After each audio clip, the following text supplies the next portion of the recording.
لا تنسوا الاعجاب بالفيديو والاشتراك في القناة تشجيعا لنا لنستمر بنشر المزيد ان شاء الله.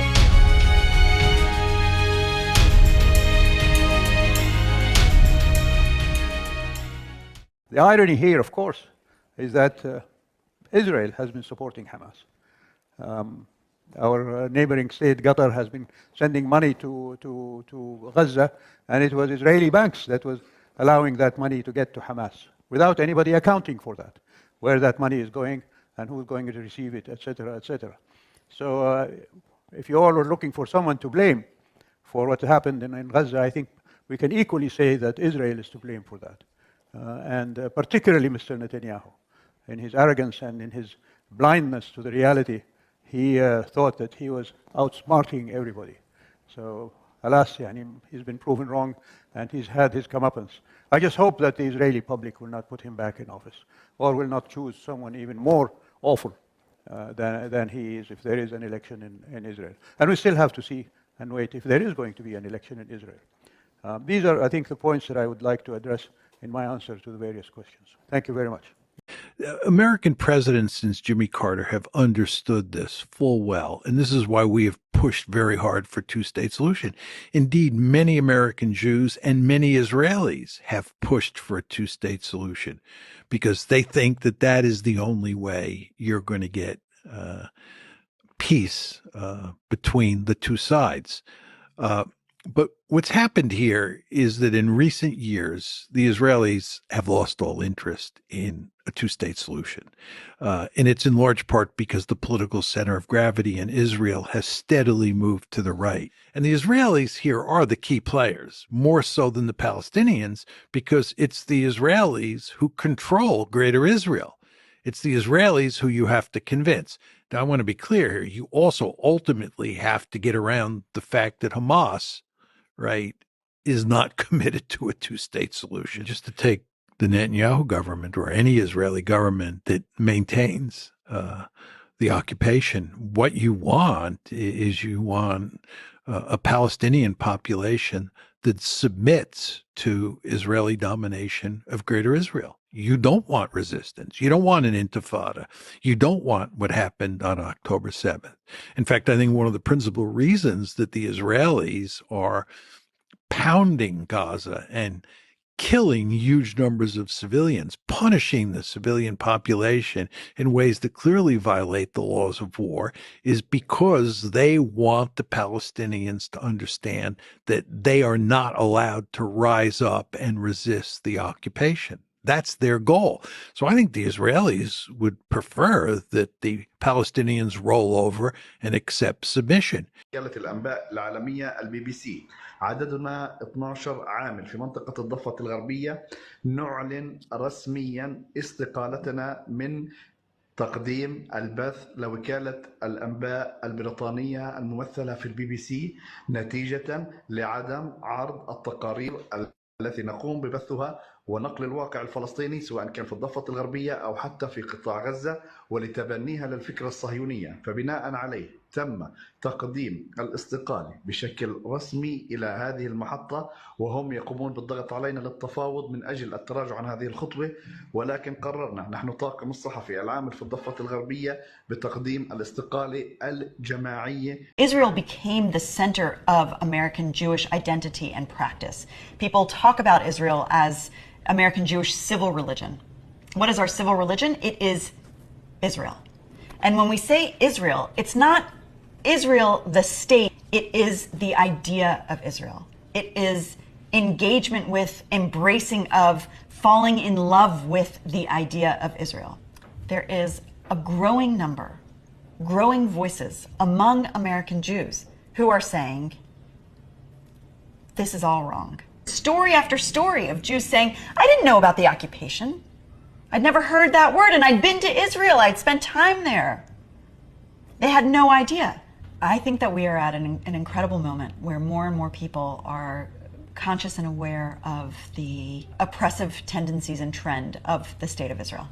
The State of Israel was founded, and upon its founding, 750,000 Palestinians were expelled from their homes. The occupation is neither temporary nor benign, but in fact growing, expanding, horrifying.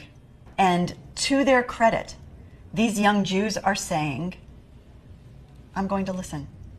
I need to learn.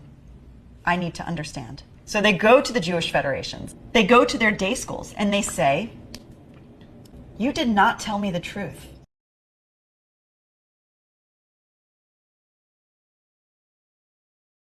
ليلتكم قله متعصب قله.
Vous, ça correspond, Olivier Rafovitch, entrer dans un hôpital, ça correspond selon vous au respect des règles et du droit international et en particulier humanitaire?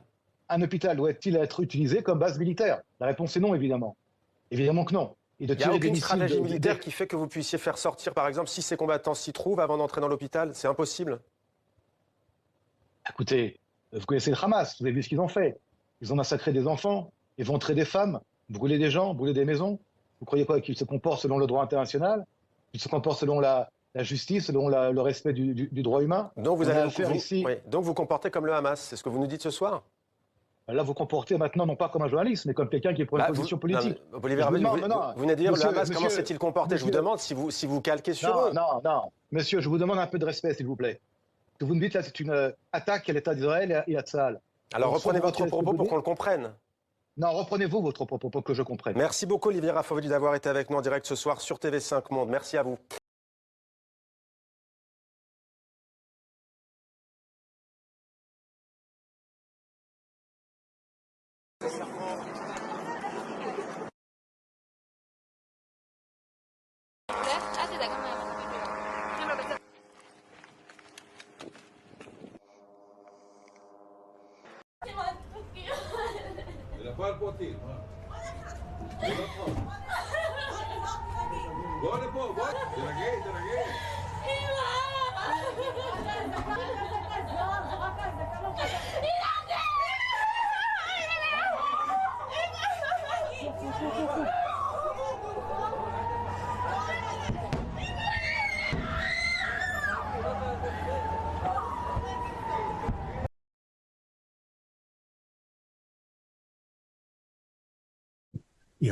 The attack by Hamas, the military attack, and let's call it what it is.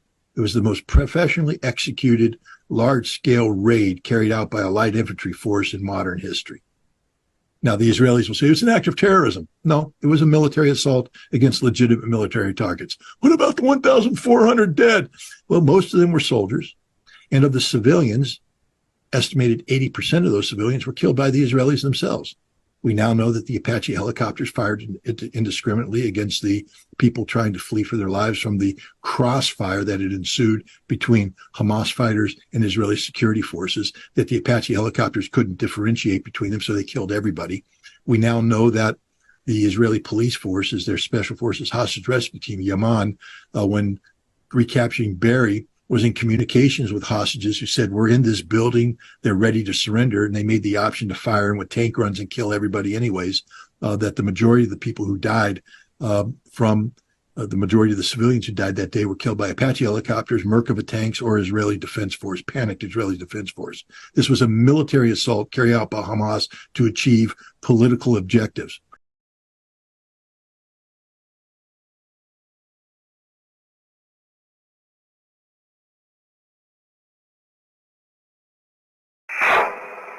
يا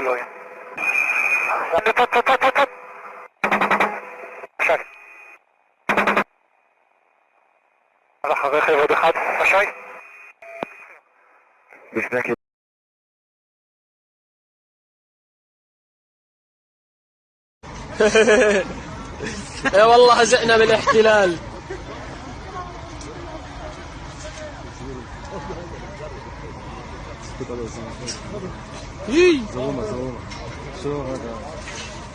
هذا خارب أواعيه مان، خاري عبكير يا معلم. بعد ما بلشتش الحرب وخريت بأواعيك، بعد ما بلشت الحرب وخريت بأواعيك، إذا واقفين حدك وفزعت شو يا والله هزئنا بالاحتلال.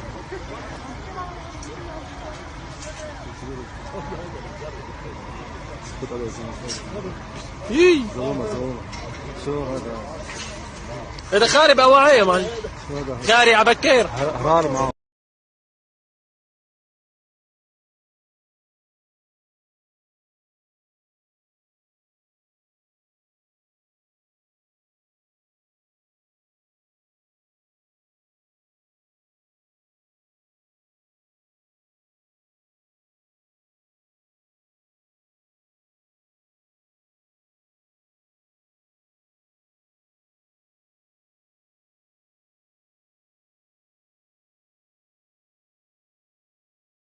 المفروض في كل نشرة أخبار أجيب كده بن غوريون قال يا جماعة، وهو أول رئيس وزراء الإسرائيلي، قال قوتنا ليست في سلاحنا النووي، قوتنا في تفتيت ثلاث دول كبيرة حوالين وبالترتيب العراق سوريا مصر إلى دويلات متناحرة على أسس دينية وطائفية. ونجاحنا في هذا الأمر لا يعتمد على ذكائنا بقدر ما يعتمد على جهل وغباء الطرف الآخر لمح. اكتبها، علم العيال اللي طالعه دي اللي مش فاهم حاجه لا عن تاريخ ولا الكلام ده كله. احكي لهم اللي بيعملوا ده، احكي لهم ازاي ان بلد زي امريكا لعبه في ايدين الصهيونيه العالميه. اكتب لهم وعرفهم ليل ونهار في مدارسهم وفي كتبهم وكراريسهم اللي قاله هربرت سبنسر عضو الكونجرس المسيحي لما طلع يقول جمله حق وقال يا جماعه إن اليهود في بلادنا يسيطرون على كل ما يسيطر على المعدة والعقل والغرائز، ولم يعد باقيا لدينا في هذا البلد إلا أن نغير اسم نيويورك إلى جو يورك. وفعلا نيويورك 8 مليون، 5 مليون يهودي فيها. الهاي كورت في أمريكا 7 يهود منها بنيامين فرانكلين من 70-80 سنة فاتت لما لقى اليهود بيدخلوا ولادهم في الجهاز محاميين والى اخره، قال خراب امريكا سوف يكون على ايدينا. الله مش مقصرين فيها الشباب، كسره مدمره.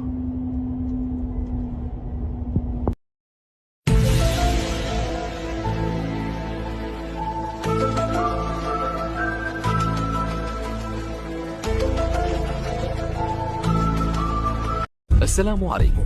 لا تنسوا الاعجاب بالفيديو والاشتراك في القناة تشجيعا لنا لنستمر بنشر المزيد إن شاء الله.